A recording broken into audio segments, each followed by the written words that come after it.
Okey guys, saya sekarang bersama dengan Cik Aziz. Mari kita jumpa dan tengok sendiri owner kedai ni.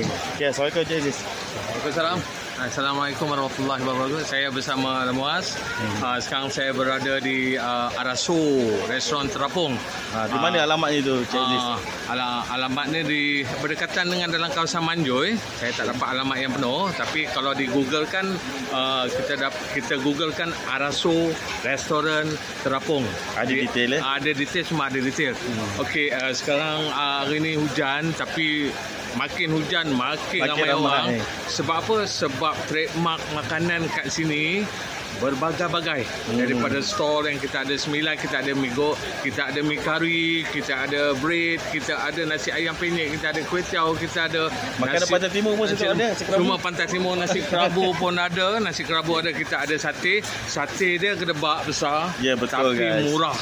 Murah pun boleh tengok sekarang orang ramai, tak putus-putus masuk. Alhamdulillah. Sungguh dapat sambutan yang luar biasa.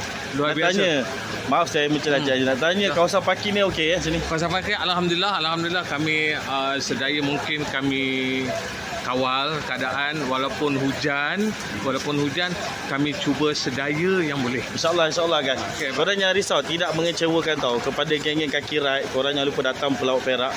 Sambil tu korang datang makan. Nak tanya waktu buka dan tutup pukul berapa je? Okey, kita mula beroperasi pada 7 pagi hingga ke pukul 3 petang. Dan kita takkan cuti.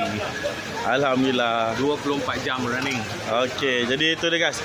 Sikit sebanyak apa yang Cik Aziz beritahu ada dalam Google. Korang boleh cek semua detail. Saya akan letakkan beberapa gambar kat sini dan juga alamat kedai. Dan apa-apa kau boleh berhubung dengan Cik Aziz kat sini. Ini ada berpeluang. Saya dah sampai, anda bila lagi. Okey, Cik Aziz, jumpa lagi. Assalamualaikum. Okey, Assalamualaikum. Okay. Izinkan saya masuk dalam konten InsyaAllah. Okey, alhamdulillah. Alright.